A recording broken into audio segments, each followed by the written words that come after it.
It's Query and Company. I'm going to be keeping you company for the next few hours. You are not going to believe the company. This company. You're going to bankrupt your mama's company? At least I have the radio to keep me company. On 93.5 and 107.5. The Fan. Nick Bradley. The name Nick Bradley. You may hear the name Nick Bradley and say to yourself, I know some Nicks. I know Nick Nolte. I know Nick Cottingen that works at the station. I know certainly of St. Nick. I know some Bradleys. I know Bradley Cooper, the actor. I certainly know Milton Bradley, the board game guy and the former outfielder. Know lots of Bradleys. Was there a Bradley Chubb? Am I wrong in that, Caleb? Easy Ceasy, am I right in that? Bradley Chubb? NC State product, I think, got drafted by the Broncos, I want to say. Correct. I think you're right. And now he's like one of those late in the year, he's on the trade block, Correct. and perhaps Chris Ballard is the only guy that has interest in him because he might actually be the corpse of somebody that can pass rush. I think it's Bradley Chubb. Nonetheless, Nick Bradley just waved the green flag. He is, by the way, an executive for Chevy. And he has waved the green flag as practice is underway officially for the 110th running of the Indianapolis 500-mile race. That is not to say that anybody has taken out to the course just yet. Typically, Ed Carpenter's cars are the first to go ahead and go out. But it is an absolutely perfect day. Perfect day today. Today is the day that, if I'm going to go on the way back, and if you listen to this program, you know I have a tendency to be nostalgic. Today is the day that when I worked at Amalia's Food Market over on 56th Street next to Cathedral High School, when I was in high school, and we had guys from, Lawrence Central and Cathedral and Arlington and North Central and, all the different schools, Park Tudor, we all worked together, bagging groceries, stocking groceries, and if you were not at the Speedway after school when you'd go to work at Amalia's, it was always all the rage to find out who had some sort of updates or reports on what had happened at the track because people had gone out to watch practice or be at the track. Today is the perfect day for exactly that. It is just 1 week, obviously, of practice for the race itself. Today, tomorrow, Thursday, and then Fast Friday. Qualifying coming up this weekend. And then I guess I lied a little bit when I say a week of practice because technically next Friday, Carb Day, and then, after qualifying on Monday, there will also be practice. So there are 2 additional days of practice, but this is the brunt of the pre-qualifying practice. All begins today, and we will have it all brought for you. Here's the other exciting thing you get on this program. It literally is like the bonus on this show. We got plenty to talk about, including the Colts schedule release coming out this week.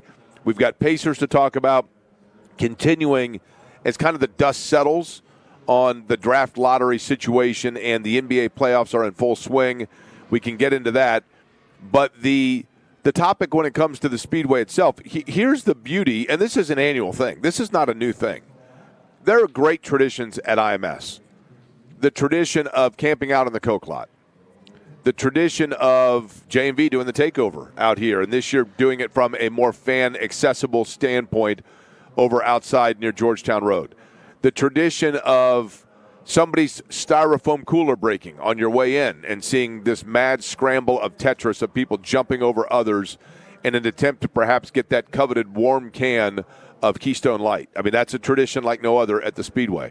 A tradition of maybe somebody removing an article of clothing in the infield and you not being sure exactly what it is that you're seeing. Those are all great traditions.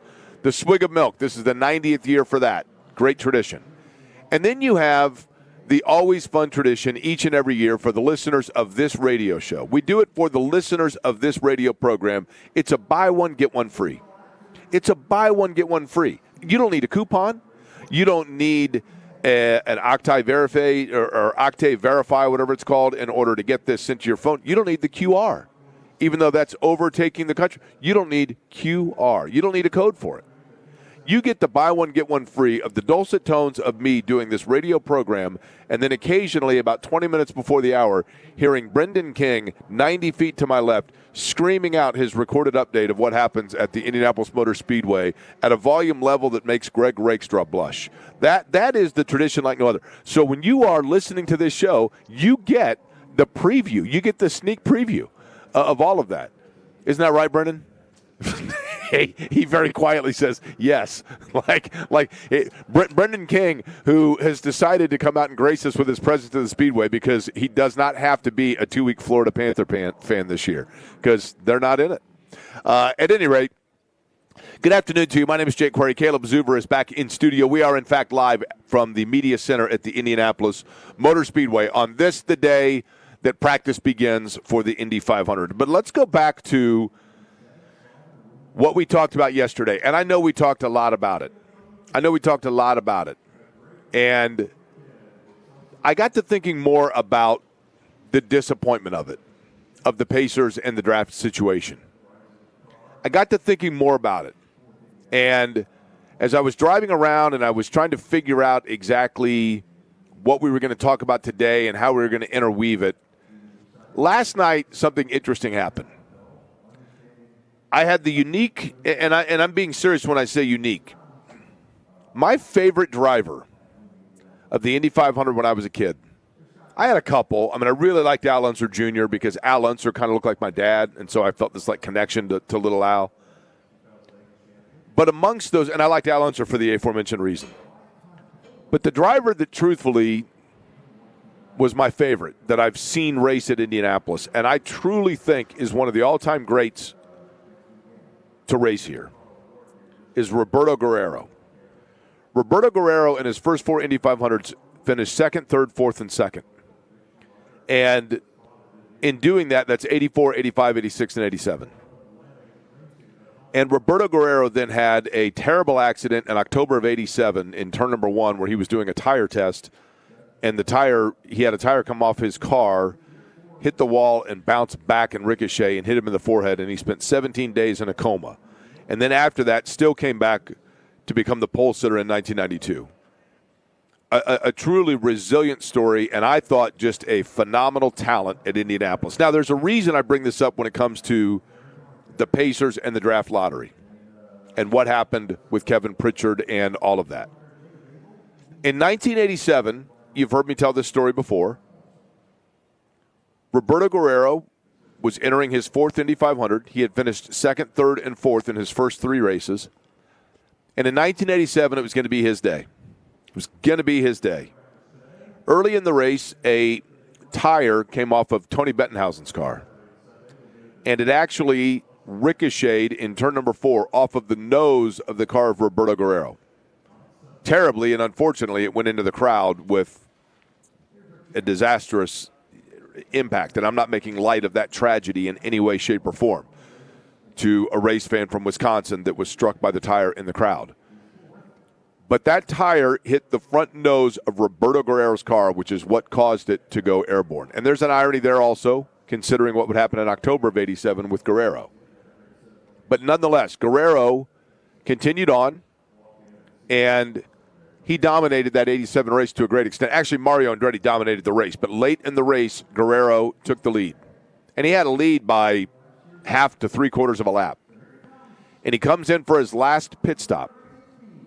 And it seems as though the driver in his 4th year in the Indy 500, who had finished second, third, and fourth, was on the cusp of winning his first Indianapolis 500-mile race.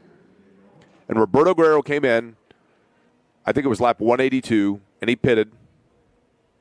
And when he did, the gremlins of that gearbox rattle that was precipitated by that tire at the beginning of the race hitting the front of his car finally reared their ugly head.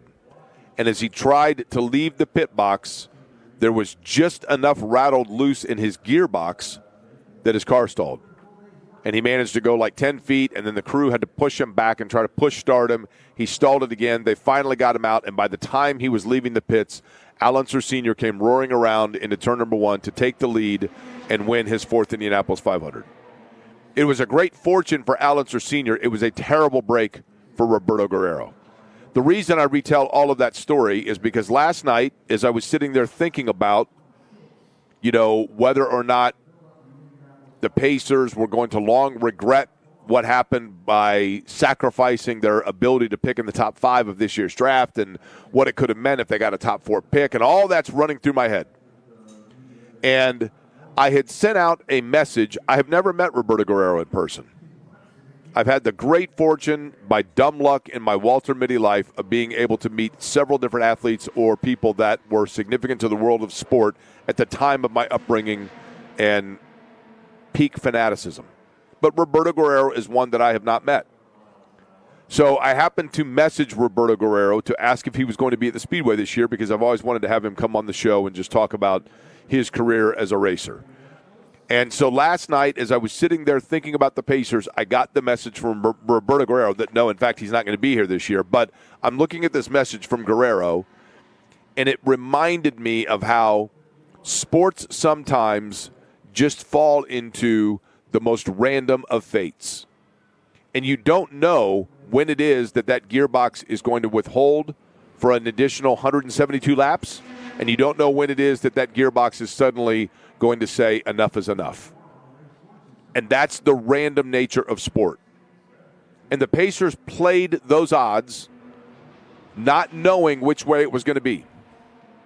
And they knew that there was a risk in potentially putting that pick out there and saying, and again, the Clippers wanted that first-round pick desperately from Indiana, and the Pacers said, no, we know there are 4 players, theoretically, 4 players that we want. I think personally the Pacers were all in on DeMonza, and that was it.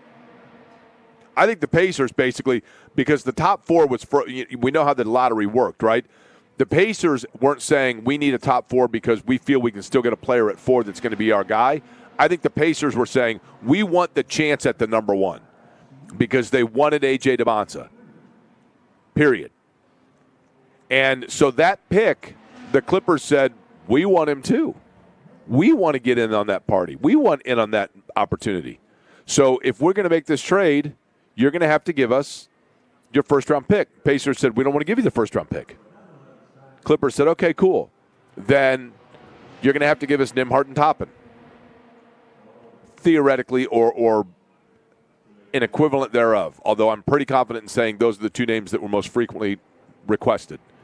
And the Pacers said, we're not doing that. So let's go back to talking about the first-round pick, and obviously then they protected it 1 through 4.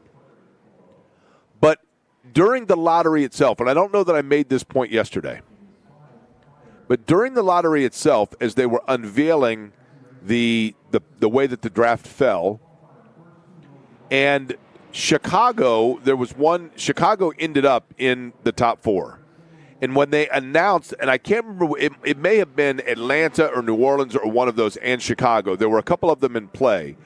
But when they unveiled an envelope that was different than the team originally assigned to that pick, the commentator on ESPN then pointed out, well, this is a pick that actually was made available to Atlanta or New Orleans. I think Atlanta was one of them. And they said this is a pick that was made, that was facilitated by a trade for like Zion Williamson 5 years ago, or the availability thereof, or whatever. And I think C.J. McCollum was one of those players involved as well. But one of them was a pick from 2021. It was a trade made in 2021 that factored in and influenced the 2026 first-rounder. And you don't think anything about it in 2021. Who knew in 2021, when these players were all basically in the 8th grade or freshmen in high school, how good this draft was going to be? And so you play the odds there. You never know how the ping pong balls and the odds are going to fall your favor or go against you. And because the Pacers lost this year's pick, that means that they hold on to their pick in 2031. And you think, who cares? That's 5 years from now. Well, think about how significant the 2026 draft became from those picks that were impacted in 2021, 5 years ago. You do not know. And in addition to that, let's go back to Zion Williamson. Now, Caleb, you are an NBA enthusiast. You're an NBA. You're still like, you got the NBA package. Yeah, you subscribe to 17 different websites. I don't know about You're that. on NBAalert.com, all of it, right? Yep. Now, if you were to rank right now in the NBA your list of top players, obviously I think you would say, Luka or Wemby is probably number one. We've had SGA. differing opinions on, yes, obviously Shai Gilgeous-Alexander would be a top 3 player, etc. Where would you rank in terms of tier? So 1 through 10, 10 through 20, 20 through 30. Where would you rank Zion Williamson? Because of availability issues, he has not really even put a full season together. I think when he plays, he's good, but is he somewhere in 30 to 40 at best? Okay. Where would you put Ja Morant? 20 to 30.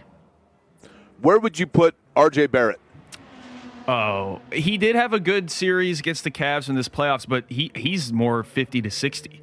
Okay. 5 years ago, that was this year's draft. 5 years ago, it was, holy cow, look at you got these 2 guys from Duke, you got this Ja Morant from a smaller school that is just like can leap out of the gym. This is a generational franchise trajectory changing draft. And yet here we are. Now, R.J. Barrett's not even with the team that drafted him, right? Yep. Ja Morant, who knows the future there. And Zion Williamson, like you said, there has been the injury issue and et cetera. And those were things that were concerns about him when he came out. The point being, I do think it is very safe to say that, in fact, DeBonce is going to be a very, very good player. It's hard to think he's not going to be. In 1 year of college, he led the nation in scoring. He has unbelievable rise. He's got a great touch. He can shoot. He can do a lot of different things. No question. And there's a reason why everyone wanted an opportunity to draft him. But beyond that, Peterson, sure.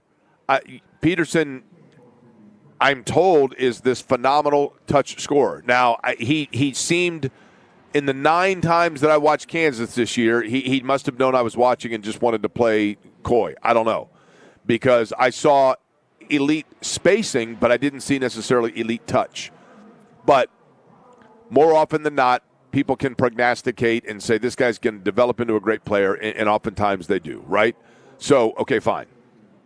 Then beyond that, Cam Boozer, Caleb Wilson, do we know, could this be Jabari Smith? Could it be Jahlil Okafor? Or, in fact, are you getting a player that you look at it and go, yeah, okay. My long-winded point is simply this. You just don't know. And as I was thinking about all of this, and I was thinking about chance, and I was thinking about all of this with the Pacers, and I'm looking at my phone, and there's Roberto Guerrero, and I'm like, I took a chance that he'd be here. He's not going to be here this month. But weird things happened to Guerrero that prohibited him from being listed as one of the immortals, as a 500 winner. And weird things happen sometimes when it comes to drafts and things like that, and sometimes you just got to take a chance. You have to take a chance on what would happen, and you would rather have your shot with DeBonce than not. I get it. But they took their chance to protect their core. They took their chance and said, we will make this pick potentially expendable, and in this case it turned out to be, in order to protect ourselves from having to give up what it was that we want to protect. And the good news is they kept that core together. The bad news is, in that risk, it blew up on them. They lost the pick. Now, with all of that, then I'm sitting there and I'm watching, and I'm scrolling social media, and I see that Indiana's at the White House. Indiana's at the White House because they are the first ever 16 and unblemished and untied team in the 20th century moving forward in college football. Last time somebody went that record, it was 1894, I believe. And Indiana did that by beating 6 teams ranked in the top 10. Indiana did that by having one of the most incredible runs over, and think about this, they won in the postseason alone after their conference regular season was complete. They beat Ohio State, they beat Alabama, they beat Oregon, and they beat Miami for the Blue Bloods. Oregon may be a Johnny-come-lately, but Blue Bloods, right? Indiana, the losingest program in the history of college football. You all know the story. And I got to thinking to myself, okay, so Indiana fans that are fans of Indiana football, on a packed Saturday under conditions like this at the beginning of the year at Memorial Stadium, when Indiana is getting ready to kick off the year, or when Indiana's playing their Big Ten opener in one of those October days, whatever it might be, in that situation on that day, of the 50,000 people that are there, 55, 60, whatever it might be, how many of those people are also fans of the Indiana Pacers? Probably 70%, just a guesstimate. So let's say that means that there are 40,000 Pacer fans there. And those 40,000 Pacer fans, the majority of them, and I know this because I check my social media and I check my emails and I check my texts, the majority of those Pacer fans are upset that the Pacers bypassed the opportunity to get an A.J. DeBonsa or a Cam Boozer or a Caleb Wilson because in order to acquire a center that in their terms has never been listed as an All-NBA performer. But nonetheless, probably a top 15 to 20 player in the league by most accounts. Certainly a top, I think you would say, 5 center in terms of what it is that he does. And, if, Zubac is a player that is a known commodity. Now, the reason I mention all this, how many of those people that are at Memorial Stadium, and I'm just using that generically as an example, but the reason sports are fickle and the proof that sports are fickle, the people that are at that Indiana game and are cheering for Indiana and are proud of the fact that their team is able to go and meet the president and go to the White House and represent the state as the national champion of college football and all of the accolades that come with it. The thing that most Indiana fans have latched on to about Curt Cignetti, you see the T-shirts, right? I win, Google me, all those things. Everybody loves it. And one of the things that they love about Cignetti, most of them can recite for you his entire thing about, one play becomes the next, and each one's its own, whatever it is, right? His whole mantra. And a big thing that he talks about all the time, when he was asked about bringing the players from James Madison, 17 of them this year that were contributing factors of Indiana's success, that came with Curt Cignetti from James Madison, and getting Mendoza from Cal, and getting offensive line, getting a center from Notre Dame. What did Curt Cignetti say? He has routinely said, I believe in production over potential. And those fans sitting in the stands in Memorial Stadium that on Monday, Wednesday, and Friday are touting the belief of production over potential and backing up Curt Cignetti's mantra of it's better to have a bird in the hand is worth 2 in the bush. And I would rather have a player that I know what they can do, that is experienced, that is proven, and that has shown that they have what it takes to succeed and get me the numbers necessary to help me win. I would rather have that player than rely on somebody where I'm developing potential or where I don't know for certain. Have a pretty good idea, but don't know with lock, stock, and barrel that they are going to be able to immediately step in and play. And so, if that is your belief, and if that is the thing that you tout, then that then further explains. I'm not saying you have to absorb it. I'm not saying you have to even agree upon it. But it offers a glimpse as to the explanation as to why the Pacers, when they saw a vacancy on their roster, said, you know what, Zubac is a player that is proven, and we're going to go with productivity over the potential. Because they didn't need a player that was going to be able to come in right now, right away, and be a difference maker for them. It would have been really nice. And it would have extended their window from a 2-year window to like a 6-year window because you could have had that transition and that bridge that we talked about yesterday. But when it comes down to it, what this all means is that it is 2 years. They have 2 years to get this done because Zubac is under contract for 2 more years. Siakam, and it's a very friendly contract. Siakam's under contract for 2 more years. And now you don't have that natural bridge, and that is disappointing. But it does not impact their ability or capability or realistic nature of how competitive they can be over the next 2 years. It does put a ton of pressure. I mean, a ton. We need to right now. So Shannon and I go like probably once a month. We go to those places like the chair massage places where you just sit and you chill out for like 30 minutes in the chair massage and you try not to fall asleep. And I love, and maybe I'm weird in this regard, I don't know. I love when they do the temple massage, like the stress release of the temple and the sinus massage. Love it. We need to sign up. This is a marketing opportunity in Indianapolis. One of the places that does that needs to offer that service Literally, just call it the Sauce and Boo. The Sauce and Boo special. Because Sauce Gardner and Ivica Zubats are two guys that are going to need that stress relief over the course of the next year, because what those massages are intended to do is release pressure, right? And there is a great amount of pressure on these two guys. There may not be a 1-2 combo in the United States of two professional athletes that have more. When I say pressure, I don't mean necessarily in the whole, just the fan expectation of payoff, because so much now is contingent upon Zubats being a productive player for them this year or next, the 2-year window, because if he is not able to produce, or if he gets hurt, and knock on wood, and something happens in that regard, that's when then you have a problem, because it's like, man, imagine how great it would be to have had the 5th pick. But instead you gave it up for Zubats, right? That's the thing. Now, let me tell you one other thing and I'm the first to admit it. I love, and I get the fact, I know it, I understand it. I get the fact that I love this week at the track. Love it. I love everything about it. I love the sound of it. I love the sights of it. I love the smells of it. I mean, Nick just brought over some of the food that he got. I don't know where he got it, but it smells absolutely fantastic. I don't know if it's a tenderloin. I don't know what it is. But the food out here, having a beer, all of it. And I would love nothing more.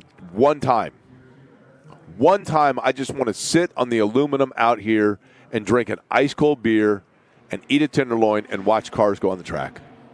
I can't wait for when I'm able to do that. Although when it happens, it's going to be disappointing, because it means I'm out of a gig, because, as of right now, I can't do that. But I love everything about it. And I understand that to a lot of people and to a lot of this listening audience, and this is the challenge that I admittedly deal with, I know that people love the 500 as a civic event. I don't know at this point in 2026 how many people are still entrapped in it as a sporting event. They love the things that I just mentioned. They love the concert. They love the snake pit. They love the sights, the sounds, the beer, the taste, the food, the camping. They love all that. But when it comes to the nuances of this driver's better in traffic, this driver's better in speed, this engine's better on fuel efficiency, this engine's better on straight line, those things, I think we have a reduced number of people that are probably into that esoteric nature of it. And I totally understand that. And I understand it because there are certain things that happen in the sporting world on the sports calendar that everybody else geeks out about. And I'm like, did I miss something? I don't get it. And one of them is coming up. I mean, one of them is like, stop the presses, Katie bar the door, get the party, rent the bus, have the friends over, tell the wife to go ahead and just allow you that day. Or for some of you ladies, tell the husband just to go ahead and, bring over everybody, because the party is starting all the way around. And I'm like, I don't get it. But I understand why people do, partially because I'm talking about something that I love, and I understand that maybe not everybody else is totally dialed into. So what is it? What is it upcoming that I know is a big deal? And I appreciate it's a big deal, and I respect it's a big deal, and I'll act like it's a big deal. But I'll do so while also at the same time being like, really? I'll tell you what it is. And on the program today, Stephen Holder going to join us, Scott Agnes as well, and we may have a couple pop over. We shall see as we are at opening day here. So far, not a lot of activity on the track, but we'll keep an eye on it. And you'll know in just 12 minutes when Brendan has to record his updates for all 3 shows. You'll know it, because you're going to have to turn down the bass and then rip off the knob. You'll know exactly what I mean. It's the background noise of the Speedway as we're at the Indianapolis Motor Speedway. It is Quarry & Company here on a glorious Sunsplash Tuesday, 93.5, 107.5 The Fan.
You're listening to Query and Company on 93.5 and 107.5 The Fan.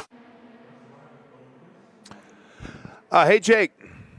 A.J. DeBonza was who some of the millennial fans wanted, but I heard several times the Pacers wanted Boozer because he was a better all-around player and made everyone better, and they were dead last in rebounding.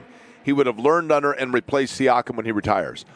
There is no doubt that if they had landed somewhere 2, 3, or 4, Boozer would have been in the discussion for them, and they may well have taken, and I have heard the same thing, they were very high on Boozer in comparison to Peterson or Wilson.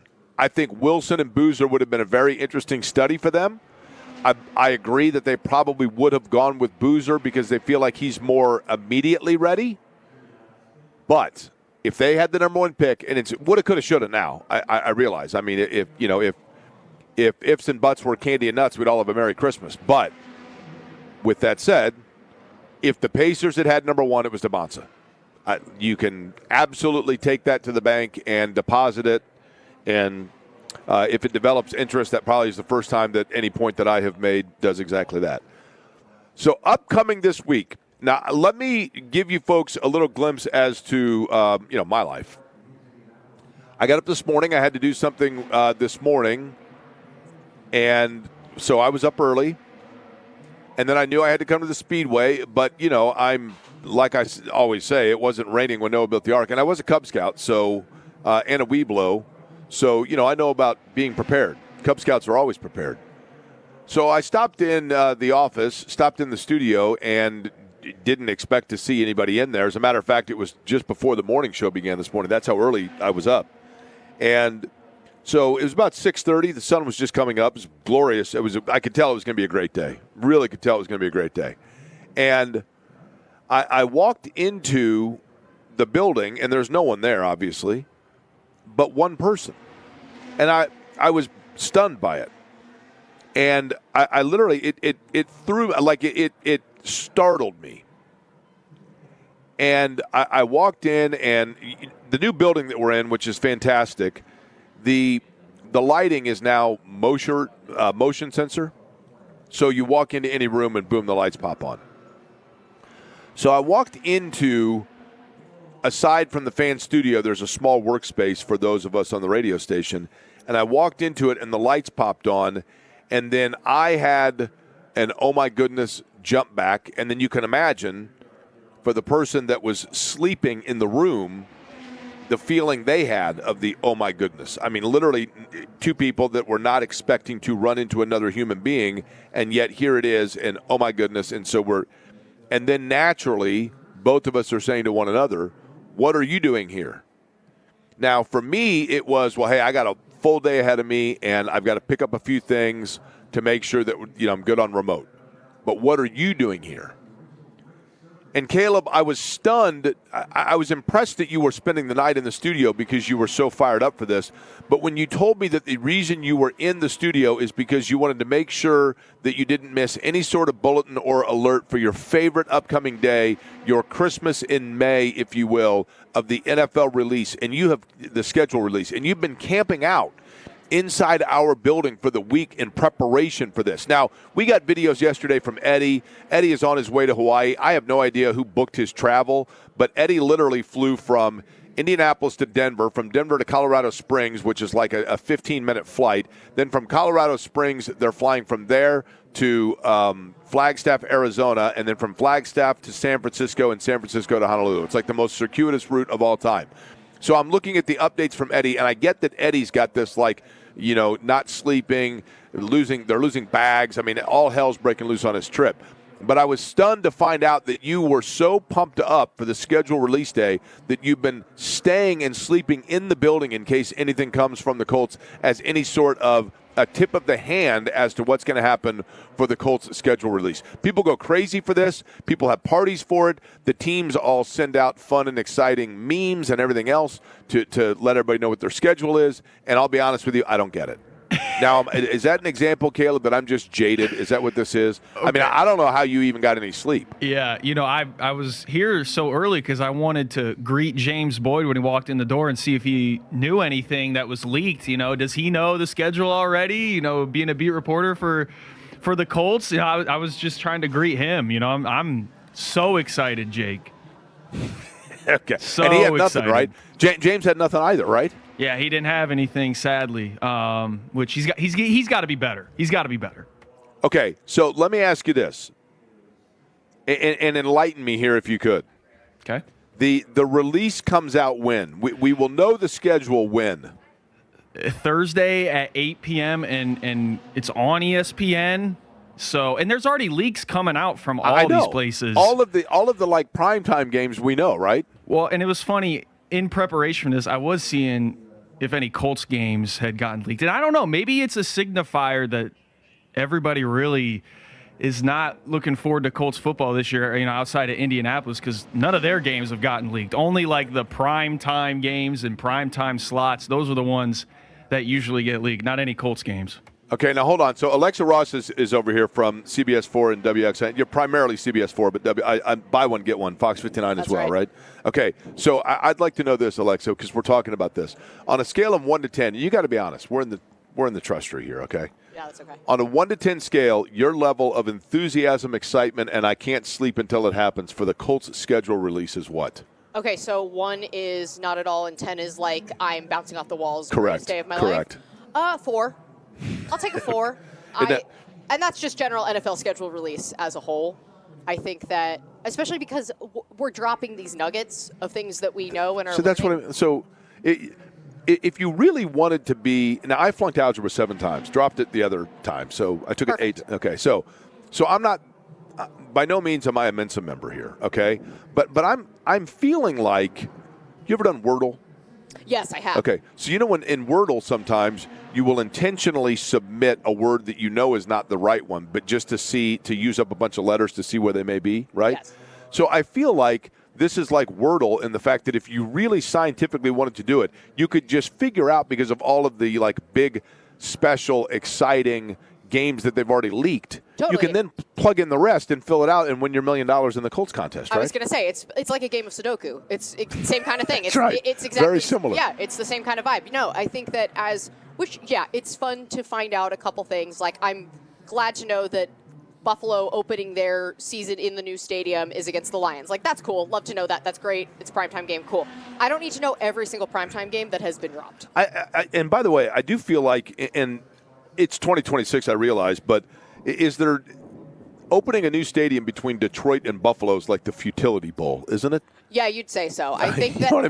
Let me, as somebody who worked in and covered the Bills, as somebody who covered the Bills for 2 years. Oh, I mean, rabid fan base, I realize. Crazy, absolutely insane. I will say, whether you want to call it the Ralph Highmark, whatever, it was like 3 different names when I was there. It was a dump. There was one tunnel. Everybody went out the same tunnel, came in and out the same tunnel. And, here's the thing. When you have a rabid fan base, and as somebody who grew up as part of a rabid fan base, having a bad stadium kind of adds to the edge, right? Well, in Buffalo, perfect, right? Yeah, exactly. It's just like, and it's open air and all this stuff, and so you're getting the snowballs. It's drunken people crashing. Did you ever break a table there? No, my mother told me I wasn't allowed. I tweeted about it once, and I said that I was ready to go. I was going to go through a table if they made it to the playoffs for the first time in X amount of years, which they did, and they played the Colts and lost to the Colts. Of course they did. Speaking of that, for 19 months now, I've been a diehard Sabres fan. And you should be, for because 19 months. Fun. They're so fun. I've already broken 2 tables at home. And you should. Yeah. And you know what? I think that the Sabres fans should be breaking tables because, my God, are they fun to watch. The streak is over, baby. 2007 was the last time they won a playoff series. Now they're down 2-1, I realize, to Montreal. But I do want to know this. You as somebody, and I can appreciate this, you have been now in Indy for what number year for you? I have been here almost 5 full years. Okay. I would imagine that covering this event and just everything that goes into it is kind of like water from a fire hose in the beginning. And I mean that is no disrespect. It's an esoteric and niche sport. Yes. But the event itself is so massive. How long did it take you before you really felt like, okay, now I've got kind of a feel for what all of this is and who everyone is and everything that goes into it? Yeah, I started in week 3 of NFL season, so I had plenty of time to ask my questions about IndyCar and learn things and et cetera. So I was asking every dumb question you could come up with and anything that seemed weird I wanted to know about. By the time we got to May, I couldn't write a highlight or anything like that, but I knew a decent amount about who the drivers were, who had won before, things like that. I think after my first race day, I was like, oh, I get it now. This absolutely makes sense. And now I'm a diehard IndyCar fan. And be honest, do you enjoy it out here? Because it is, I could imagine it being relatively daunting or intimidating in the initial years of it. But now that you've got it and you've been through it several times, do you enjoy it? Oh, I love it. Yeah, May's my favorite month in Indianapolis. I love being here. This is my favorite place in Indianapolis. I'm not even trying to pander, guys. Like, I really mean that. I love it here. I love being here. If I could work for IndyCar in my post-television life, I absolutely would. I have such a respect for the sport and the history and all of that, and I love it so much, and I'm so glad to be here. You know, in that snake pit, they're breaking tables. You still got a chance. Don't tell your mom, though, right? Okay, but here's the thing about that. A funny story about my mother in the snake pit. My mom, when they came... Hold on. Hang on. Do you got to run? Let me ask you this. Do you have to run real quick? No. Okay, hang on, because I want to do this on the other side. Whenever somebody starts it with a funny story about my mom in the snake pit, we have to hang on to that, and we will get the payoff of that on the other side. Live at the Indianapolis Motor Speedway, Alex Palou was the first to turn a lap today, by the way. And in case you're wondering, Brendan King is getting ready to record an update, so all you got to do is step out in your front porch and you'll hear him. We'll come back and we'll find out what happened with Alexa's mom in the snake pit next.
Query and Company on 93.5 and 107.5 The Fan.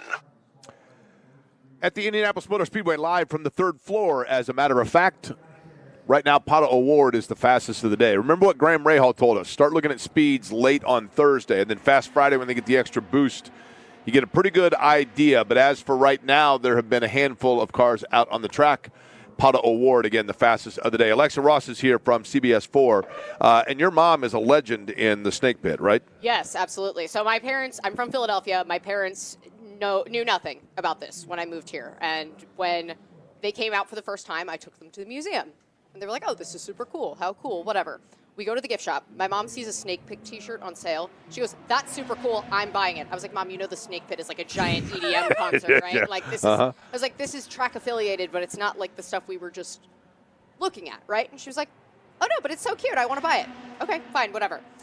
2 years ago, 2 500s ago, my parents come out with my younger sister. So they had to delay. And your younger sister's how old? Now she is turning 26. Okay. So, just graduated college kind of thing, very young professional. It's when they had the 4-hour rain delay, whatever.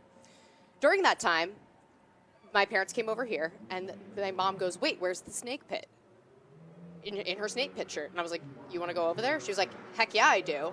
So I took my mother. Is your mom's not named Molly, is she? No, her name is Kathy. That would have been fitting. I think it would have been. My aunt was Molly, but she's no longer with us. But, so I took my mother into the snake pit for she was dancing. She was having a good time. Everyone was like, who is this middle-aged woman with this girl in a polo that has TV call letters on it? Did she wear her snake pit shirt? Oh, yeah. Oh, that's awesome. Oh, yeah. She was in her snake pit shirt in the snake pit. She was living her best life. My sister was like, I can't believe Mom's doing this. And I was like, you know what? Let her live. Let her live. So my mom just went into the snake pit. She started dancing with a bunch of drunk people. Had a great time. My dad was like, you guys have fun. My dad was like, you guys have fun. I want no parts of this. How long was your mom in the snake pit? About 20 minutes. Okay, that's not bad. She was there for like I thought you were going to say like 4.5 hours. Oh, right? I wish. No, they wanted to see the race. So do you know the original snake pit? So the snake pit now in turn 3, obviously the EDM concert, right? That is the name pays homage to the original snake pit, which was in turn 1 in the early. I mean, before my time certainly, but I would say the peak of the snake pit was 73 to 83, basically. Okay, and it was Alexa. When I tell you this, I mean basically like biker gangs policed it.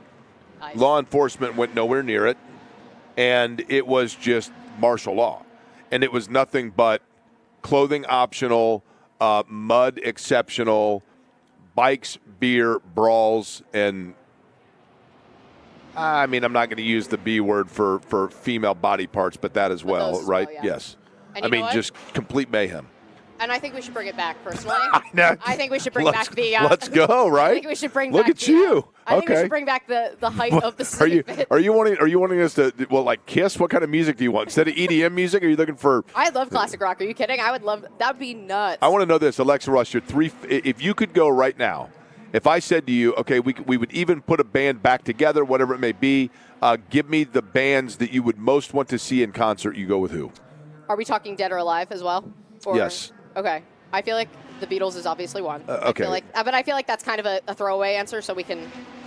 I think I would love to see Peter Gabriel, Genesis. Okay, good. Peter Gabriel, Genesis, strong. For sure. I think that I would love to see Peak Blondie at her time. Wow, okay. And first rap song, Rapture, right? That's right. And then if we're thinking that era... How old were you before you realized that Blondie was a band and not just the name of Deborah Harry? A little too old for it to be right. Like I thought it was just Blondie. Was right. No. Okay, let me ask you this. I've asked this question on the radio before. This is one of my Jake Query 348 in the morning brain droppings. Okay. I'm ready. Let's just say hypothetically. Okay. That John Lennon and George Harrison were still living. And let's say that hypothetically both of them have continued their lives in the same trajectory as Paul McCartney. In other words, still incredibly, massively influential and relevant, but have never gone the way of like the total oddity former star, okay? But let's say that they never, in fact, reunited as a foursome as the Beatles. So, in my hypothetical, okay, the Beatles say, you know what, we're going to do one reunion show. one show. We're going to do one concert. We're going to do it at Wembley Stadium, 100,000 people. Actually, we're going to do it in the States. We're going to do it at Jerry's World, 100,000 people. The Beatles, one night and one night only. We're going to play every Beatles hit. We're going to play for 4 consecutive hours of nonstop Beatles, all 4 of us, one night only, and we promise you we will. Matter of fact, if we play another show, your money will be reimbursed. We will never again do another show, one night and one night only. What is the minimum amount that they can put, or excuse me, what's the, am I going minimum or maximum? What's the amount that they could put on the ticket? The maximum. What's the maximum amount they could put as face value and still sell out? Every ticket is minimum X amount of dollars, 100,000 of them, and they would still sell it out. Probably $1,000. I think people would go for it. Okay, you're going to laugh when I say this. Okay. Are you ready to think I'm the craziest person you've ever met in your life? Please. I think you could sell 100,000 of those at $1 million a piece. Oh, no, I mean, worldwide, because it would be a who's who biggest event. Correct. It would be. You would have, like international renowned billionaires and world leaders would all want to be there to say that they were there, right? For sure. I think that I think it'd be the hottest ticket in probably human history, just to get. Yeah, I don't know that I would agree with you that at $1,000 you would sell it out in 2 seconds, right? But I don't know. Like, I think it could be something like that's priced out from any normal person. For sure. I think people would go into crazy debt like normal people, and then obviously people who make a lot more money, it's chump change. But if we're talking hypotheticals, my favorite month of May hypothetical. If you were a driver, what would your livery be? What would be your number, your manufacturer, and your main sponsor? Okay. You got 5 minutes that I can think about it? For sure. I can give you mine right now. Well, hold on to it. We'll take it on the other side. And Stephen Holder going to join us coming up just a couple of minutes from now. We will do all of it other side here, Indianapolis Motor Speedway. It's Query & Company, 93.5 and 107.5 The Fan.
You're listening to Query and Company on 93.5 and 107.5 The Fan. All right, Stephen Holder, ESPN.com, going to join us just a couple of minutes. Alexa Ross here from CBS 4 as we're at the Indianapolis Motor Speedway. All right, Alexa, so you are going to be an entrant in the 500. So go ahead and reveal for me your car number, your color, paint scheme, and your sponsor. Yeah, I think I will. I'm the number 16 always. I drive a Honda, so I would be driving a Honda as well.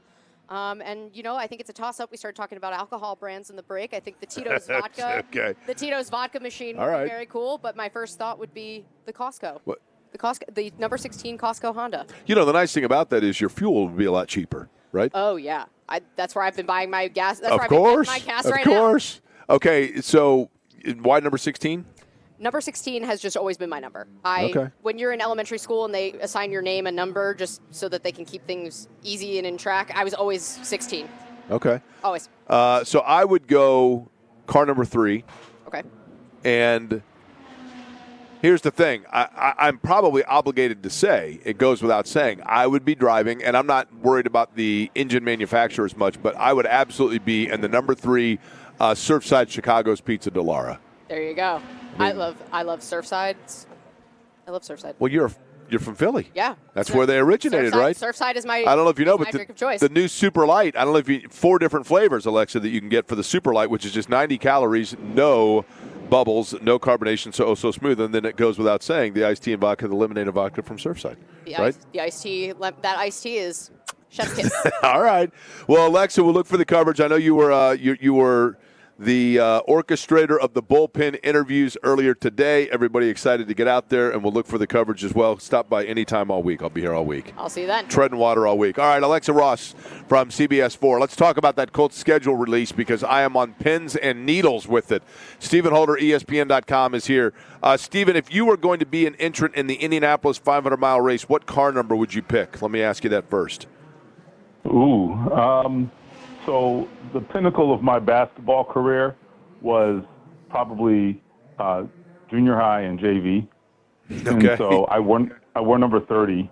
It was completely nondescript, no reason for it. It was just a jersey that fit. But I had some great years in number 30.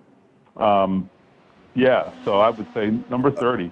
Okay, let me throw this at you, Stephen. Go ahead. You said no definitive reason why you were number 30. Now, let me give you a little trivia question, Stephen. I'm going to ask you to put on your thinking cap on that noggin of yours. You ready? Okay, go. Okay. Ari Luyendyk won the Indianapolis 500 in 1990 in car number 30. The car was the Domino's Pizza Hot One. It was painted like the Domino's Pizza logo. Why do you believe it would be that he was car number 30 in that Domino's entry? Would you like to guess? I got this one. So this, you got to be of a certain age, right, to know this. That is correct. And I qualify. So that was the 30-minute guarantee, right? That is correct. That is correct. 30 minutes or less, or your pizza was free. And here's the thing. I never tested that. I never tested it. Can you imagine being that person that's like, actually, technically, I ordered this 32 minutes ago. I'm not paying you. Can you imagine being that guy? Right, now, here's the other thing. And coincidentally enough, the 30-minute guarantee, meaning that your pizza was going to be, obviously hot and fast from Domino's Pizza. And in 1990, when Luyendyk won the race, he actually held the track record for fastest Indy 500 of all time to that point. So he set a track record for the fastest completion of 500 miles. Okay, so you're going to be number 30. Who's your sponsor going to be, Stephen? Oh, man. Let's see. I'm going with that's a great one. I'm going with what was it? So on Friday night when I was growing up, we would get either Pizza Hut or, this is not something you've ever heard of, but there was a little fast food establishment in my neighborhood in Miami, Captain Crab's. And if you are from Miami, you know about Captain Crab's. If you're from the Miami Gardens area, like I am, you know about it. It was legendary. I can't remember if it's still there, but it would just be So Stephen, you're going to be you're going to be driving around the snake pit in the Captain Crab's machine. Insane, I know. Okay. Captain I was trying Crab's. to find something with significance, and I couldn't think of anything. I'm boring. Okay. Stephen Holder, the Captain Crabs, number 30. All right, let's go. Listen. I mean, who wouldn't want to put their name on? Who wouldn't want to be the secondary sponsor on that car? Can you imagine? Can you imagine the merchandising sales you're going to get? Captain Crabs, Stephen Holder, Captain Crabs. No wait. You've never tried Captain Crabs. You'd understand if you tried. So hold on. Well, I'm curious of this. Okay, I'm not going to lie to you. One thing I'm curious about, and maybe this is a Florida thing because you're a seafood guy. I see all over town, and I hear they're very good. I mean, this is no disparaging thing whatsoever. But I don't know that when I think of my seafood, I don't know that the adjective I want to use is juicy. The juicy seafood places, have you been to these? Is that good? Do people enjoy the seafood juice? I absolutely have been. It's pretty good, actually. Okay, all right. I'm not even above getting it to go on a night when there's nothing to eat. I get the fried fish or something to fries to go. I do that more than I want to admit, probably. Okay, hold on.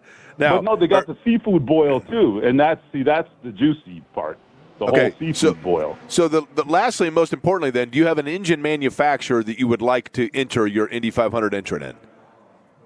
Oh, man. Well, let's see. What are my choices in IndyCar? I get them all. Well, confused, I mean, Honda and Chevrolet, but if you want to bring in, I know right. if you want to be the guy that's carrying the flag for an engine manufacturer of an elite status and you can get them to come over, then go ahead. Yeah. I mean, what are they doing in F1? Is there, I don't know, Ferrari or no? What is it? Well, Ferrari's fine. Okay, so basically what we're getting at is if we're doing Sid Collins from back in the day. Though. So in the pre-race, what they say is on the outside of row number 3, car number 30, Stephen Holder, the Captain Crab's Juicy Seafood Ferrari Special. That's got something to it there. Okay. Listen, you're putting your money on that car, aren't you? Yeah, you betcha. Captain Crab, Stephen Holder. All right, Stephen, release, of course, on Thursday evening, we will know the Colts' schedule. The schedule release is this week. Why? And I get it. People get excited over it. Is there any leak whatsoever? Do we know anything? Do we have any information at all or even any tea leaves as to, for example, when the bye week is going to be? Because that actually determines a lot of my vacation time. No, fair. That's very fair. No, I don't have any leaks. And honestly, I'm kind of with you. I don't wait with bated breath for this thing. I think it's all kind of weird, and I know I shouldn't say that because I work for the worldwide leader, which invests a lot of time and effort on this. But it is weird, but we're responding to the appetite too, okay, to be clear. Like, I don't have to understand it. I just know that people really, really care. So we are responding to that interest, and there is a lot of it. It's like one of our biggest single days in traffic is like the schedule release. It doesn't make any sense, but it's true. So the team this started to become a thing, Stephen. When, if you had to guess, when did schedule release day? Stephen Holder, our guest here from ESPN. Schedule release day became really a big thing when?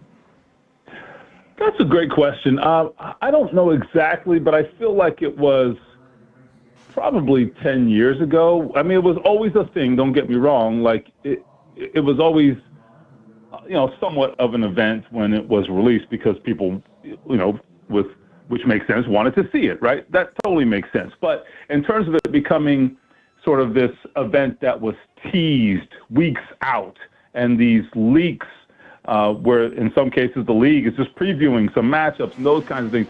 That's a newer phenomenon. I feel like in the past decade. I will also say this: even if you hate it, even if you think it's ridiculous, it's genius by the NFL. Okay, they are marketing geniuses. Right. They are marketing geniuses. They know what the hell they're doing. What day does the NBA release its schedule? And do you remember anything about the last time the NBA released its schedule? The answer is no, right? Right. Because who cares? And so they really do a great job of it, even though you might not be on board with the logic of it, but there's no question that they are wildly successful at doing this. I guess the question I would have would be, and Stephen, I'm hesitant to say this. Stephen Holder is my guest from ESPN.com as we are at the Indianapolis Motor Speedway. I'm at the Indianapolis Motor Speedway here. You can hear the cars in the background. Stephen, and I don't mean to be the stick in the mud here, right? I don't mean to be the the extra piece of shell that got inside of your Captain Krabs. I don't mean to be that way, okay? But I'm always curious, and is the NFL, which is the 800-pound gorilla, right? Is the NFL in any way, shape, or form at risk? And I feel like maybe the draft is teetering on this. And I get it. I'm not here to, in any way, shape, or form, mock people's enthusiasm, excitement, fanaticism, love for the NFL. It's great, all of that.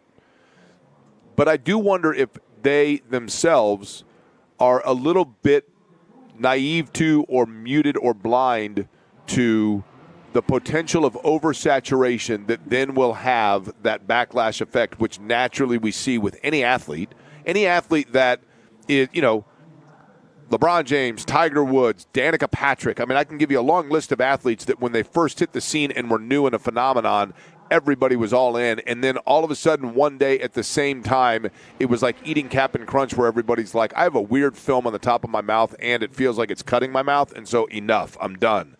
And I wonder sometimes, not that would happen with the NFL, but do they overexpose themselves to the point where it could eventually lead to a fatigue? Okay, well, you would think, just like look at the TV schedule, right, or the schedule generally. I mean, we're going to have a season opening game, I believe, on Wednesday night of opening week of week 1 this year.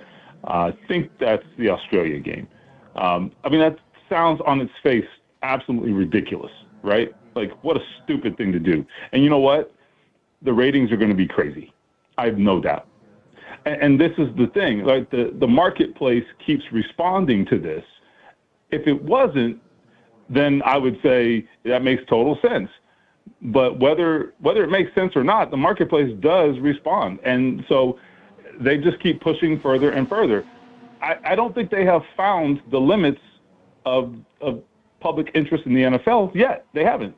And you're seeing them push the limits on every front, whether it's what days they play on, how many networks they play on, streaming services, et cetera, how many countries they play in, right? They are sort of pushing into new markets every single year, and the response has been good. The ratings are up, the revenues never go down.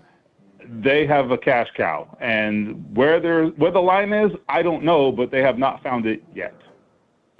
Okay, the other big story with the Colts, when it comes to the schedule release, and on Friday we'll be talking about their schedule, okay? Let's just say, for the sake of discussion, they open with, and I'm just going to say right now, they're going to open against the Tennessee Titans, okay? They're going to be at Tennessee, right? And then... Sounds like a Colts opener, yeah. I'm trying to think here. Which division is it that they play this year? So they're playing, I'm actually looking at it. They're playing the NFC East, okay? And the AFC, I believe, the North. So those are the two. I think that's right, yeah. So, okay. AFC So they're going to start. They're going to start at Tennessee, East. And then they come back and they're home against Washington. Okay. In those two games, they're at Washington. They're at Washington this year. Oh, they would be at Washington. Well, so Steven, you're screwing my whole thing up here. Say, who made you Captain Crab here? Okay. Okay. So they got to go at the Giants. You said. No, the Giants are here. I'm saying let's flip. So they go at Tennessee. They're going to start at Tennessee, and then they're going to come home and play the Giants. Okay, that's rich totally for the Giants game because it's the Daniel Jones reuniting game. Let's say Daniel Jones is not available to go against his old team in Week 2. Who is the starting quarterback for the Colts in that scenario? Ooh, juicy. That's the seafood. Yeah, there we go. Okay. This is all working together. So as we sit here right now, I think it's Riley Leonard, but I don't think it should be Riley Leonard. Okay? And so it's not a knock on Riley Leonard. He's wonderful. But the most talented quarterback on the roster is Anthony Richardson. Not the best quarterback. The most talented quarterback on the roster is Anthony Richardson. And I think that what we saw in training camp last year, look, Daniel Jones acquitted himself very nicely in in the aftermath of winning that job. There's no real question left there, right? He played great. But I think what we saw from Anthony Richardson has been forgotten a little bit. And I know that play in Baltimore where he, missed the blitz and had the finger injury, I know that had this lasting impact on people's minds, but I think it also is overshadowing everything we saw in training camp, which was a performance that was neck and neck with Daniel Jones every single day. So I want to see more of that. I mean, is there more of that? And how would that translate if he's actually in a regular season game? We never got to find out because he never got to play. But I saw a guy who looked like he was moving in the right direction and looked much better prepared than he had in the past. So I'm very curious to see where that goes. I just think what we saw from Riley Leonard was great, but it was a snapshot, and it was not in the most realistic situation given Week 18 and a team that had already clinched a spot. I thought you made a very interesting point on social media. Stephen Holder is my guest from ESPN.com. We're talking about the Colts and the upcoming schedule release, which we will know on Thursday evening what their schedule is going to be. The Shane Steichen, I don't think that Shane Steichen, I think I've maybe myself thought or made more of Shane Steichen having a problem with the Anthony Richardson helmet tap and some of the, rumors of, I'm not going to say non-commitment, but not being all in all the time on what it takes to be a starting quarterback. I don't know if it's as much that, Stephen, as the point you made regarding Shane Steichen and his ability to scheme things offensively and the necessity for a quarterback that is on board with that. Can you elaborate on what it was that you said on social media regarding that? Yeah, so this is my best attempt to articulate why things are where they are with Anthony Richardson and why I don't think he's the quarterback for Shane Steichen in Shane's mind, okay? And the reason things worked with Daniel Jones so well is that Shane is a big believer, and he has reason to believe this. He's a big believer that his scheme is very good. I happen to agree. Good scheme. It's really solid, has a lot of answers for the quarterback. And if you execute it at a very high level, the way it's designed, he believes it will work and you will have success. You could say Daniel Jones proved that, right? Because here's this guy who was considered a bum in New York. He comes here and he finds unprecedented success. Okay. Now, Anthony Richardson is not that. He is a guy who is more dependent, I think, on his physical skills. It doesn't mean that he doesn't know what he's doing. I'm not saying that. But he's not just purely a guy who's just a pure execution guy. And Daniel Jones is more that than he is the superior athlete. He's a good athlete, but he is much more of the variety of the guy who's going to execute. And so within Shane Steichen's scheme, that's a very good quarterback. Shane doesn't bend that, or at least hasn't shown a willingness to bend that for a quarterback who is just a physically dynamic quarterback. And maybe you don't get the guy who executes perfectly on every play, but it's like, man, he can do things no one else can do. Let's lean into that. So he wants to run the offense the way he wants to run it, the way he wants his quarterback to run it. But you can't always rely on Anthony Richardson to do that, and that's where they have a disconnect. And I just don't know that he can get past that. And then the last thing I would add is that Riley Leonard is much more like Daniel Jones in that regard. Now, not as physically talented as either of the other two quarterbacks, but in terms of going out there and executing it exactly the way Shane drew it up, yeah, he can do that. And that is what he relies upon because he isn't as physically gifted. So Shane loves that. And so that's where I think there's a disconnect. Is that short-sighted? Is that the wrong way to approach it? Well, that's in the eye of the beholder, and that's up to the individual. Is it possible, Stephen Holder, that there is someone right now that will this season take snaps for the Indianapolis Colts at quarterback that is not part of the organization on this midway through May? I say probably not. I think the only scenario where that happens, and I don't anticipate this, but the only scenario where that happens is if we get to a point in training camp or whenever and Anthony Richardson's no longer on this football team because maybe there's a need arises and someone trades for him. And then you have a situation where you have to go all in with Riley Leonard as your backup, and the Colts have cold feet. I don't think they will, but they did leave the door open to signing a third quarterback before Anthony Richardson re-emerged here. And when we thought Anthony was out of the picture, Chris Ballard did leave the door open to signing another quarterback. So I would say it's still on the table without Anthony Richardson in the picture, but I just don't think it's likely. I think they'd lean on Riley Leonard in that scenario. Is there anything we can take away at all, Stephen, or anything that you can report that was of note or that made you go, without the CNC Music Factory playing, from the rookies that were just all in for the Colts?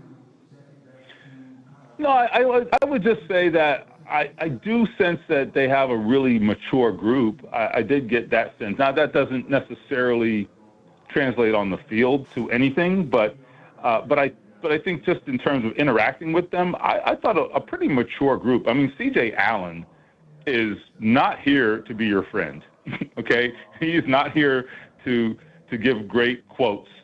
I mean, he is a fine interview, but all I'm saying is, like, that's not what he's here for. Like, he's very clearly here for business, a man of few words, and I think that's fine. And I sense that from a lot of their picks. And I like it. It's a mature group, an experienced group as well. Most of these guys have played a lot of snaps in college and aren't sort of like, experiments. So I think this was a really strategic approach by the Colts, and I feel like they got themselves like some real grown men in this draft class, and we will see if that at all helps them in their development as they move forward. By the way, one thing that leads you to believe that it's a mature group, none of them would giggle at the Captain Crab's Juicy Seafood Ferrari. They would all be like, it's fine. They don't have the sophomoric humor that we do, right? Because they're not 10 years old like you and me. Yeah, well, you said it. I mean, you have spent how much time, Stephen, at the Indianapolis Motor Speedway since the time you came to Indy? Oh, I wouldn't say a ton, but I've probably been out, I don't know, I would say 4 or 5 years I've spent some amount of time at the track in like the decade or so I've been here.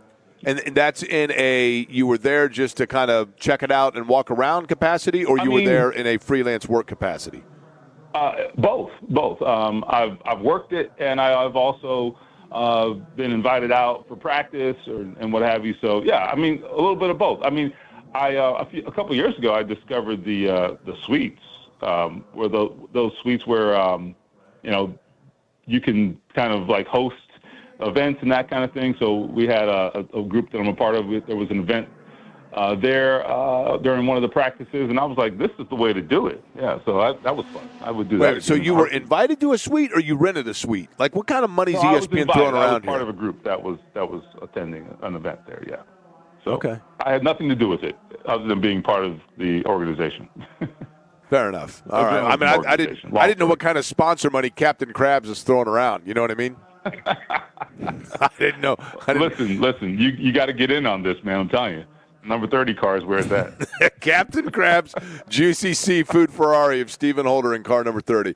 All right, Stephen, appreciate the time as always, and we look forward to the big schedule release coming up on Thursday evening. All right, can't wait. All right, Stephen Holder joining us on the program. I think Ralph Reef may join us today at some point.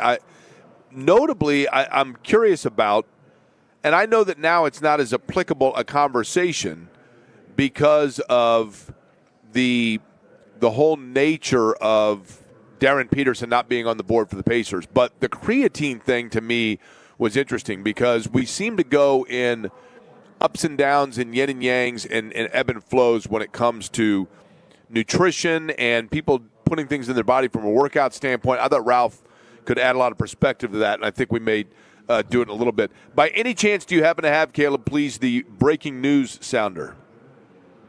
Yeah, let me find it here. I know Eddie's a little quicker. Hold on. Okay. There we go. This from Eddie, who is now into the last stage of his odyssey to Honolulu. An overbooked Honolulu flight, they're offering $2,000 for people to give their seats up. The maintenance team has been working on something for 25 minutes, delaying boarding. I think I want to take the $2,000 and try again tomorrow. Not interested in flying over the ocean on a plane that needed maintenance.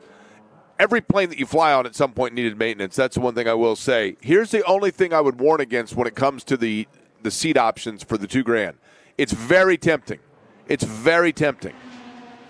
But I've actually done that before, and there are a ton of caveats they put in that. Like, you don't realize it, but you get the thing, and it's like $2,000 credit, but that's after the A, B, C, D, E, and F, and you can only fly on these particular flights. A lot of times there's a lot of caveats to it.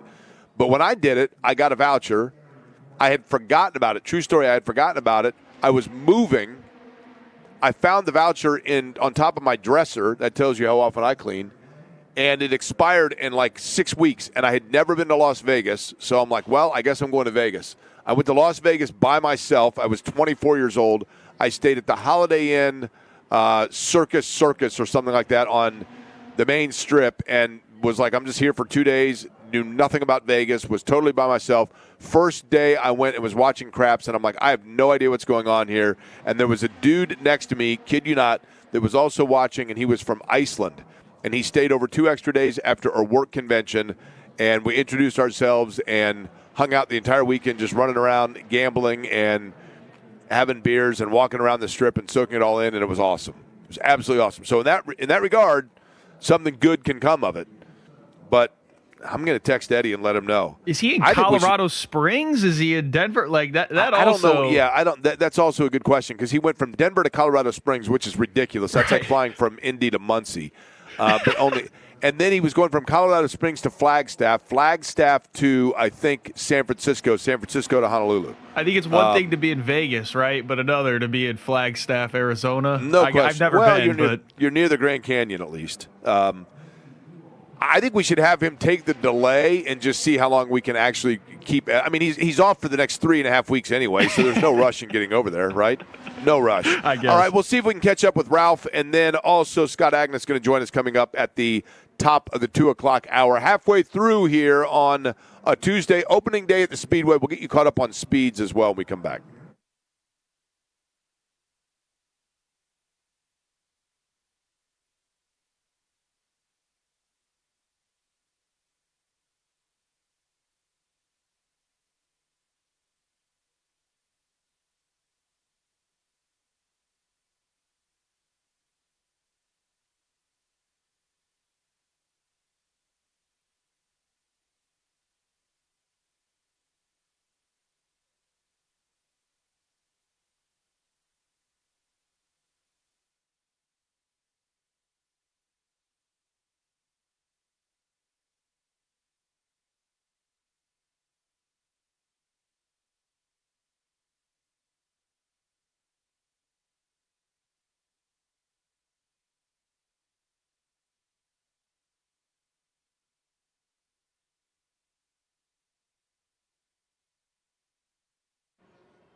Somebody's already sent me, by the way. Already sent me Stephen Holder's dream car. I told you earlier when we were talking about if we had sponsors for an Indy car, who would I pick? And I said, well, I got to go. It goes without saying. Surfside's got to be one of my sponsors. Surfside, you heard Alexa talking about how much she loves it. Surfside is fabulous. I'm talking about iced tea and vodka, lemonade and vodka, perfect for this time of year and weather like this. And how about the super light? I'm talking about a sports drink, 4 different flavors from Surfside, and with no carbonation, oh, so smooth, and just 90 calories within the Super Light, 4 different flavors. Surfside, you've come to know it, the can with the sunset stripes. Look for it wherever you buy your favorite adult beverages. It is perfectly, literally, it is like right now, spring and summer in a can. Surfside. Look for it wherever you buy your favorite adult beverages. Please be 21 and please consume responsibly.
You're listening to Query and Company on 93.5 and 107.5 The Fan. Marcus Armstrong is so far the fastest here in practice number 1 at the Indianapolis Motor Speedway. 225.895 miles an hour for Marcus Armstrong. Keep in mind, he is a teammate of Elio Castroneves in that drive for 5. Elio Castroneves, 222.211. That is the 8th fastest so far today. Top 10, Armstrong, followed by Connor Daly, the pride of Heritage Christian, 225.838 miles an hour for Daly. Then David Malukas, Pata Award, Scott Dixon, Takuma Sato, the 2-time winner, Alexander Rossi, the winner of the 100th Indy 500, Castroneves, Jack Harvey, Felix Rosenquist rounding out the top 10. So 3 cars for Meyer Shank Racing in the top 10 so far today. Stingray Rob is out on track right now, and we will keep you updated on anything that happens over the course of today. The first to go out today was Alex Palou. There have been no contact incidents, and we hope that to be the case throughout the course of the week. All right, I was incorrect, by the way, and that is my fault. I had said Scott Agnes top of the hour. He actually joins us now. We can do a number of things to talk about with Scott Agnes from Fieldhouse Files. Scott, I'll begin with this. You were out there for the draft lottery, if I'm not mistaken, and just the coverage of it, I should say. Your overall thoughts on the Pacers losing that pick and just the way that they also, what you think was kind of their level of disappointment as a franchise. Chad Buchanan will join JMV later today. Your thoughts overall on it, Scott? Yeah, first of all, I was downtown at the Pacers official draft party, okay, getting to watch it from their eyes, and it was fascinating, Jake, because we're standing there in the entry pavilion looking over these probably 1,000 season ticket holders, and they weren't sure how to react initially. They thought because the Clippers were called, the Pacers had bumped into the top 4, or because they didn't hold up a Pacers logo, like they really should have done a Pacers logo, arrow, Clippers. But nonetheless, It was celebrating at first, Jake, before they really understood it. But here, the Pacers knew this was a possibility going in. You thought it was a lower reality here, but I think it was very clear in the protections that they were willing to get and go up to 1 through 4. That's what they believed was the difference maker. You still want to have that pick at 5. I don't care. There's been a lot of people talking about, well, they already have a guard. Maybe I don't care. You figure it out. Maybe you could trade that pick and get a future pick, or maybe you go out and get a bench player that can help you win now. It matters because right now is a limited window, which they very rarely have experienced. Right, where you can almost say they are back to being a contender again. We still need to see some health progress reports, so to speak. But with all that said, the good news is you get your 2031 unprotected back, but it's certainly a disappointment for how it played out because it truly was the worst case scenario. It was, but at the same time, Scott, I guess my point is simply this, and that is, and I know that he's not 22 years old. I mean, I get it. But basically, the way I look at it is Ben Mathurin is a player that I think you can look financially towards it and say they probably were not going to re-sign Ben Mathurin, okay? I loved Isaiah Jackson, but coming off the injury, I don't know that we have enough body of work or evidence to know that Isaiah Jackson will ever again fulfill what it was that it looked like he could be as a young player when he had a lot more spring to him. Mm-hmm. So in that regard, if you take those two things into consideration, I just look at it, and maybe this is me being overly optimistic. They drafted Ivica Zubac with the 5th pick in the draft. That's the way I look at it. And got him on a good contract. We should point that out as well, right? Because Miles Turner was wanting, almost $30 million and almost got that essentially from the Milwaukee Bucks in that massive contract that'll pay him $26 million per year. So I agree with all what I said before. That's the reality of the situation, but it's not all doom and gloom because this was their biggest weakness. We saw it night after night, right? When they were giving up 70 paint points and just had no rim protection at all. And what I like about Zubac is he provides a different look. He's going to be less from the outside and much more of a bruiser inside, kind of lay down the law on the interior, something this group has not experienced before. So that's a positive in all this. It just was, I think, unfulfilling, Jake, mostly because fans had bought into this past season, right? Like everybody was good with, okay, it's good in the long run because come June, we'll finally have a top 5 pick. I think that's why it hurts so much. Yeah, and I understand it. I mean, your mind begins to race towards the what may happen here. You know what I mean? What is the potential here? And that's the part that is certainly frustrating and disappointing about it.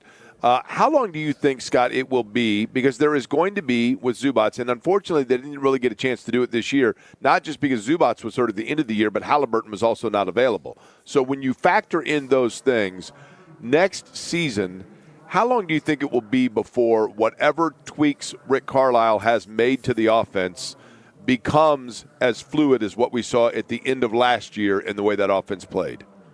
Yeah, so I would say kind of the end of the year, start of the new year, right? By then you've gotten about 25 games in. I really feel like that's a magic number to know what this team is about, whether it's going to have playoff or bigger potential, or like this year as we saw, let's reset because it's not kind of going anywhere. The other thing to keep in mind, yes, he didn't play with Halliburton. He also never played with Siakam because Siakam was out for a period of time. So the 5 games that Zubats was out there, it wasn't with Siakam. So it'll be starting anew. I think the team has, some of the players at least have plans to get together here later this month. And for the first time, I'm sure Siakam will hold another players-only minicamp coming up in early September before official training camp. But I'd give it about 20, 25 games to really know exactly how this starting 5 will play together.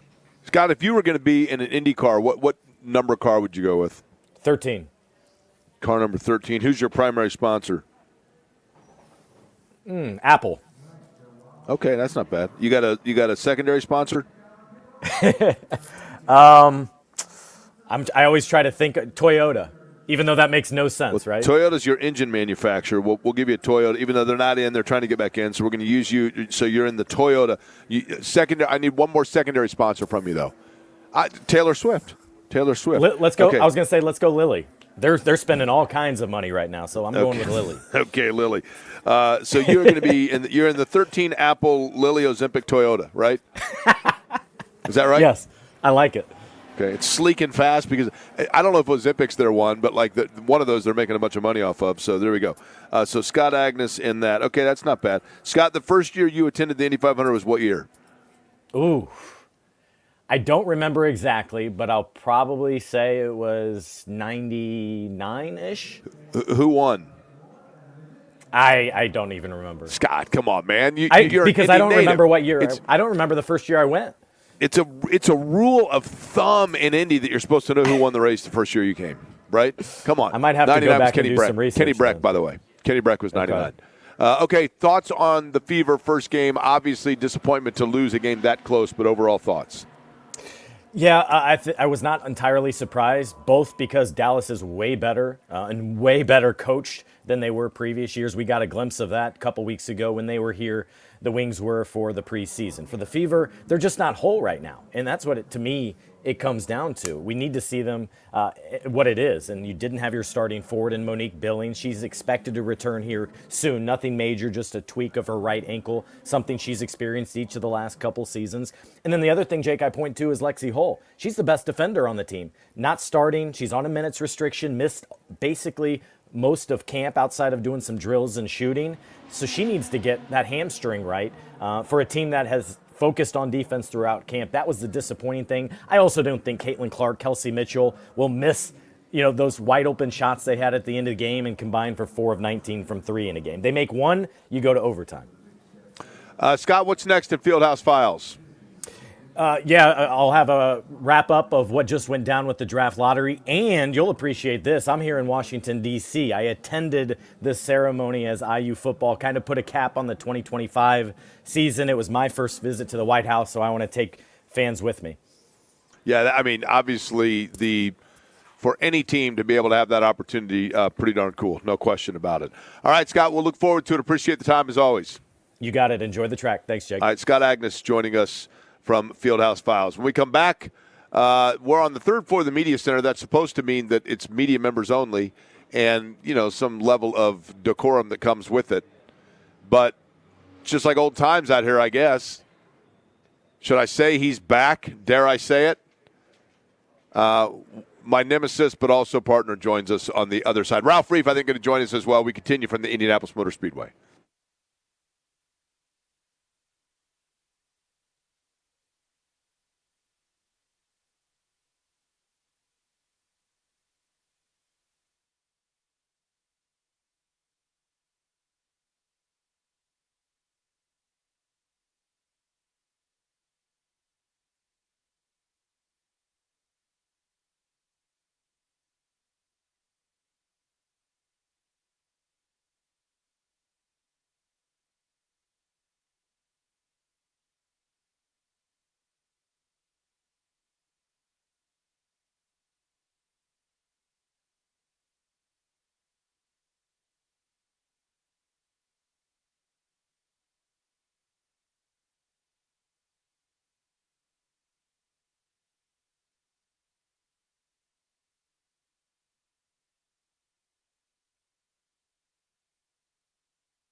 Hey there, Jake Query for Game Day Men's Health. GameDayMen'sHealth.com is the website. Avon, Carmel, Fishers, Greenwood, the locations.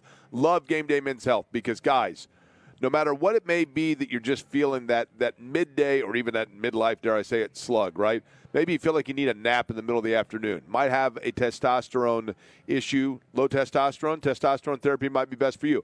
Maybe after a workout you're just feeling those aches and pains, or you have that visceral fat in your abdomen that is just stubborn, can't get rid of it. Guess what? Peptide therapies might be best for you.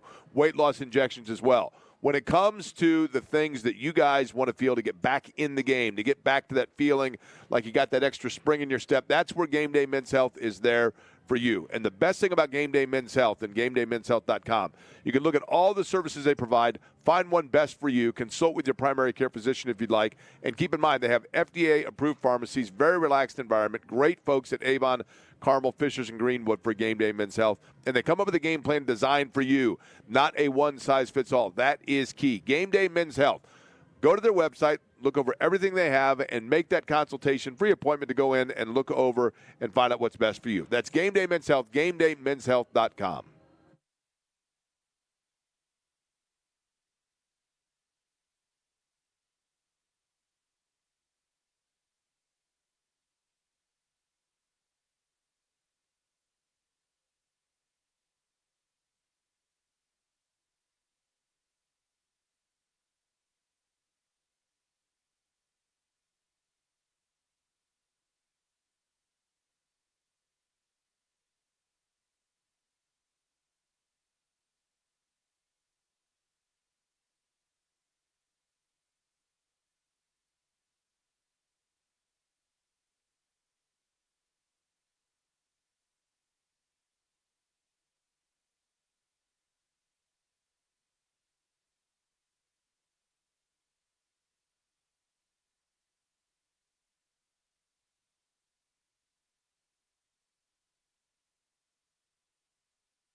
Query and Company on 93.5 and 107.5 The Fan. Yeah. Did you get a hold of Caleb and tell him to play this, Derek? You got to turn your mic on, buddy. Oh, sorry. I don't know what you're talking about. I did not choose this song. Okay. It's a song that makes a lot of sense. But by the way, can you help me out here because my computer's been rebooting now for an hour and a half. Do you know how to do that? It says working on some updates, 95%. Please keep it on. We'll see how that goes. It's been doing that since 12:15. How's the hamster doing in there? Well, you still use that joke? Oh, yeah. On the show? Okay, yeah, of course. That was like your go-to thing with all the equipment always, the hamster on the wheel. But in a way, it was the truth, at least yes. with what we used to have to deal with, for sure. And then, see, it says it's about to 100% here, and then it'll just sit. Yeah. Nothing will happen. It'll just sit on there. It's very typical of what brings you out. Derek Schultz is here, by the way. We're at the Indianapolis Motor Speedway. You're going to be with me on Carb Day, right? Yeah, sounds like it. So that'll be a lot of fun. Can't wait for that. It's weird to think that that's a week from. God, it's weird to just be here, right? It sneaks up on you a little bit, I feel like. And for me, the 2 weeks, I get very confused by what week is what. Like, which is, I call it the dead week, the non-practice week, and then the week itself. But this year, usually I think of it as a 3-week thing. This year it's 2. The race comes earlier. I don't know. I'm very thrown off by all of it. The fact that it's the earliest it can be, right, May 24th, that makes it, I think, a little weird. It feels like everything is sort of sped up. But, yeah, love being here. Love having the chance to sit here with my best friend and talk sports. So that's fun, too. What does bring you out? Oh, just other than stalking me. Just working. No, in seriousness, I my day job, as I think at least some of your listeners know, is with Purdue University, and Part of what I do there is media relations when it comes to what we have going on in Indianapolis. And we have a motorsports engineering program at Purdue, which is the only accredited undergraduate motorsports program in the entire country. It was inherited in the IUPUI split, but it's always been a Purdue program because, as people I think know, at least IUPUI people know, there was no such thing as an IUPUI degree, right? It was either you were in an IU program or you were in a Purdue program. And motorsports engineering was one of the Purdue programs. And so we do a lot of media pitching and storytelling around all of our Boilermaker graduates that are here in the garages at the Indianapolis Motor Speedway. By the way, speaking of that, we both went to IU, so you obviously know of how big Little 5 is. Yeah.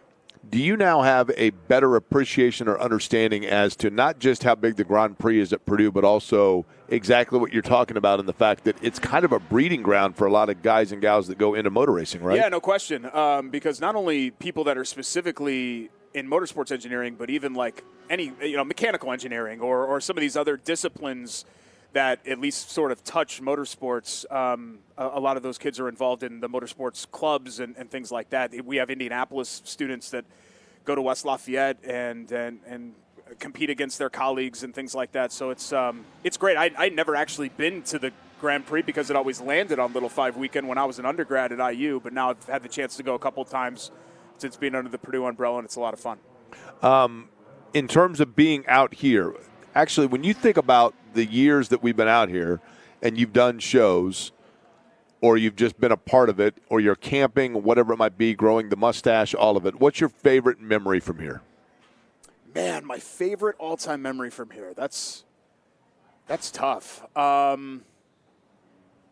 It's really hard to just kind of – there's not one thing that I can kind of distill it to, I loved – every single Fast Friday that we were out here at the Firestone Garage down by the entrance of Gasoline Alley, we kind of had like a standing appointment with Mario Andretti at 3:45. So the first hour of the show, Mario would come, and he would come by himself in a cart. You know, the drivers would come with a rep or somebody else would drive him in, and Mario, in true Mario fashion, would just come on his own. And he'd usually peel into the garage, and so you could hear the tires squeal, and then you're like, oh, there's Mario. And then he'd come on the show. That was my favorite yearly thing when we were doing the show together. But just seeing, I just spoke with Tom Blattler. I see Tom Blattler once a year from Dreyer Reinbold. And he's just a fixture over here. Or our old friend Tony D. Or, so there are some people here that I only see in the 2 weeks surrounding this race. And that's what I look forward to, too, more than just kind of being here and experience it as a fan and seeing old college friends and things like that. Are you camping, did you say, this year? No camping, but we're doing a Coke Lot Thanksgiving dinner, a commemorative dinner for the 20th anniversary of the campouts in the gated community of the Coke Lot. So 25th and Georgetown on the opposite side of the chain link fence, right outside Turn 4. That's where our campground is. Thanksgiving dinner. Yeah, so we're doing a whole shebang. Turkey, mashed potatoes, the whole thing. This is happening where? 25th and Georgetown. It's invite only, so you don't have to concern yourself with it. But 25th and Georgetown on the opposite side, so the gated community of the Coke Lot. Well, why are you doing a Thanksgiving dinner? The Mays and my buddy TJ and Rob Doty and the people that have been camping Doty's out the all hugger. 20 years. He's the hugger, Doty's right? the hugger, Yeah. yes. They've been camping out all 20 years. They're the ones that are putting it on just to commemorate 20 years in that specific Okay, spot. and I understand that, but I'm still confused by the Thanksgiving tie-in. That is just the theme. Thanksgiving theme. We used to do themes. We'd do like a Mexican dinner night where we do tacos and all of that. We would do obviously cookouts and barbecue and things like that. We do costume parties. We did a Halloween night one year. Yeah. I'm not really part of the regular campouts anymore, though, Jake, as you know that. I know because the year you told me you were camping out, and then I got here at 11, and you were already gone. It got chilly. It got chilly in the night, so Okay. I ended up going home. You bailed at 9:30. Yeah. Okay, if you were an IndyCar driver, your car number is what? Ooh, 99. 99. Okay, Yeah, your just to be primary. obnoxious. Who's your primary sponsor? Oh, primary sponsor, 7-Eleven. What? I always loved that car. I love that TK I figured car. you'd go with Carvel's, but Yeah. okay. Okay, yeah, that's fine. It's not it's just my favorite Indy car of all time. Okay, 7-Eleven. Who's your secondary sponsor? Camel.